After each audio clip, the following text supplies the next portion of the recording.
At the end of the day, winners win and entrepreneurs make money. When we accept failure, we find success. When we don't own failure, we'll never find success. About 10 years ago, around 2010, 60% of businesses were family owned. Today it's only 42% because people made excuses. They blamed Obamacare. They blamed the economy. They blamed whatever the hell they could come up with.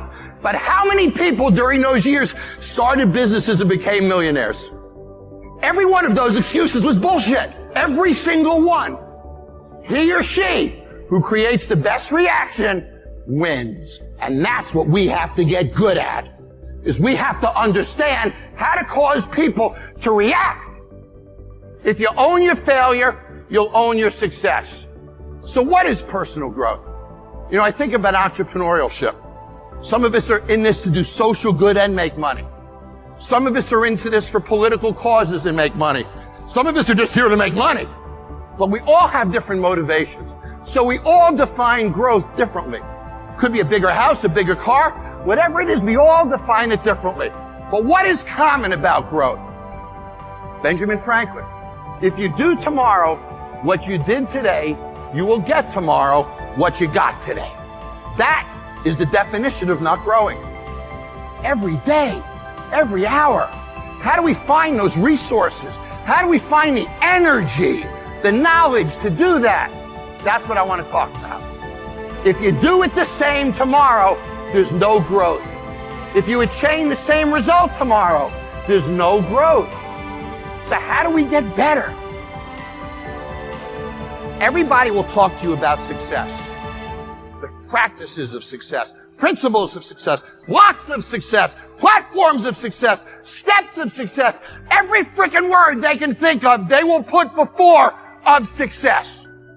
But I've learned more about failure than anyone. You see, other people get paid to go to promising businesses. I get paid to go into worst businesses you can imagine. What is it about failure? What is the common denominator of failure? How does failure happen?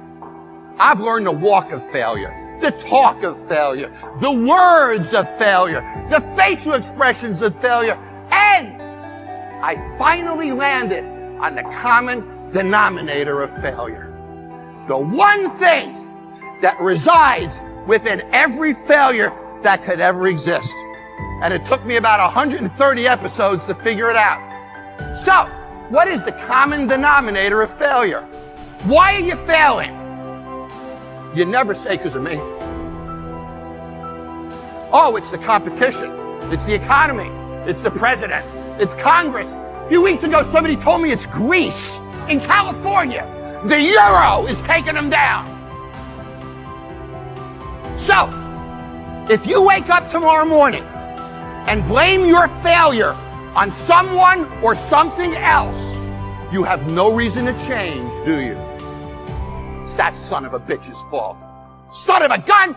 I did everything I could! But if you woke up in the morning and looked in the mirror and said, I am failing because of me, the decisions that I make, the energy I put in, I'm not passing the blame. If you look in the mirror tomorrow and say that, you will change. Because nobody likes thinking of themselves as a failure. Certainly not an entrepreneur.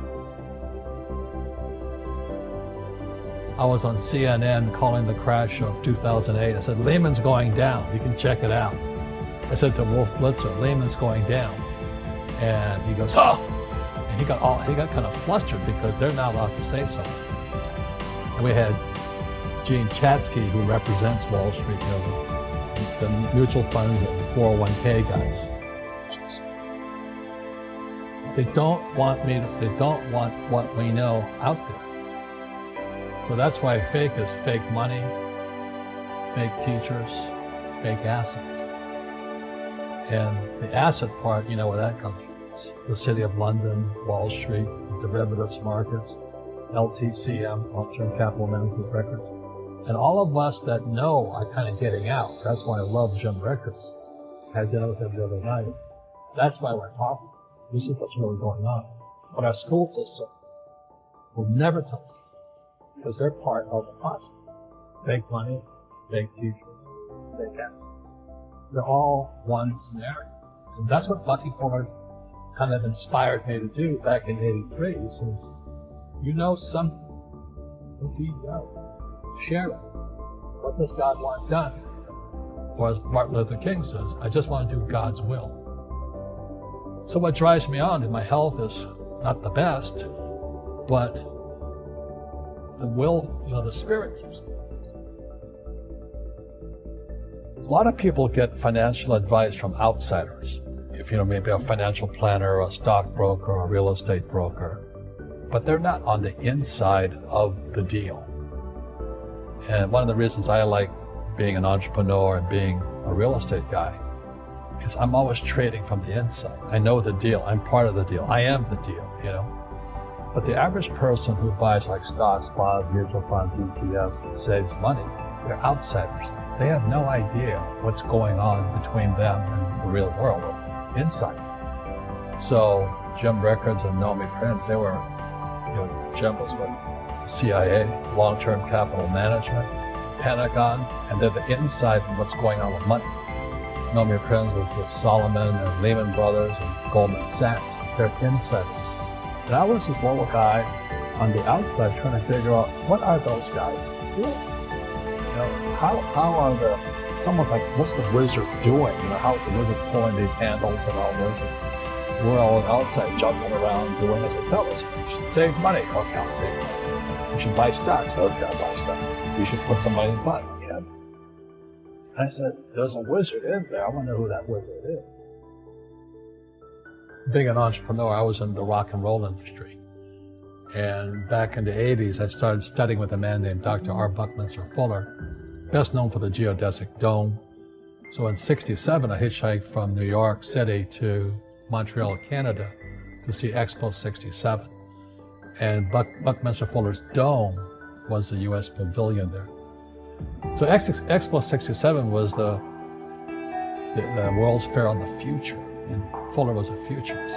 But I didn't meet him there, and then back in 1981, I finally met him in Kirkwood, California, on a seminar called The Future of Business. And I studied with him in 81, 82, and 83. And I was a hardcore make money entrepreneur. And one day Fuller asked me, he says, what's your life's purpose? And I said, make money. And how did I know that was the wrong answer? And he scolded me. Because here, I'm in rock and roll, sex, drugs, rock and roll. I don't do drugs, but I was trying for the rest. Money's not everything. It's really not. And money can't make you happy. If money don't make you happy, I know a lot of miserable people. It's not money that makes you happy. It don't make you happy when you park you right in front of Happy's house. And you can at least see if you stay there. I recommend money. I highly recommend it. And anybody that told you that money different about money is because they don't have money. But you got to quit listening to people that ain't got money tell you about it. Money the root of all evil and all that shit. You do evil stuff with money, but if you're a good person, you can do good stuff with money. People say that money changes people. It really doesn't. You know what I learned about money? Money don't change people. Money allows you to be more of who you really are. See, if you're a kind person, when you get a lot of money, you become a kinder person. When you get a lot of money, you become a big hole. It's money, it allows you to amplify whoever you really are. That's why when you see rich people acting like, it's because they always been one. They always been one. They just didn't have the money to flex on to show it to you. That's all it is. But you let their get some money, they finna show your something. And that's it. If you see a person that's cool with money, it's because he always been cool. That's right. I recommend money, but it's all right. I'm gonna do this real quick. I don't have time. I was gonna show you a real simple thing I figured out a long time ago. Before I go today, I'm gonna share it with you. I'm gonna show you the simple way to become a millionaire. Very much. Well, come on. The show. What you got, Steve? No. Well, I'm gonna show you. It's a really simple way. And it's so true, it's very simple. You just have to understand that it's possible for you. What stops most people from becoming successful is you have something in you that tells you it's not for you. But it's for everybody who wants it. God will give you the desires of your heart. God, He loves you. If you ask your child, if your child asks you for the latest sneaker, you're gonna try to get it for him. If he at the school trying to make a field trip, you're gonna try to send it. If he need a computer for a class, you're gonna try to get this computer for your child. Because he your child. Well, we all got the same Heavenly Father. We His children. When you ask Him for something you don't think He want to give to you, but you have not because you ask not. Most people don't even ask God for the right stuff. Keep wasting God's time with all these little bitty requests. You're talking to God. Why you keep going to God with this little stuff? Lord, help me make my rent. Don't He always? Why don't you ask for a mortgage? You're talking to God, man. This is the same dude that made heaven and earth in 6 days. How He can't give you a house? How He can't give you a new car? Quit looking on Craigslist for a used car. Go to the new car section. You're talking to God. You quit asking God for little stuff. God don't care nothing about no used car. You want a used car, He'll give you a used car. Ask for a new car. You gonna ask God for $500? Might as well ask Him for 50 grand. I mean, since you asking, you have not cause you ask not. It's really simple. I'm telling you, man, I figured it out. I ain't smart. I ain't got no education. I ain't got no degree of any kind whatsoever. Graduated with a high school diploma. Graduating class with 695 people. I graduated 690. And every time I saw them 5 people that was behind me, I let them know. What's up, man? Hang in there. It'll be all right.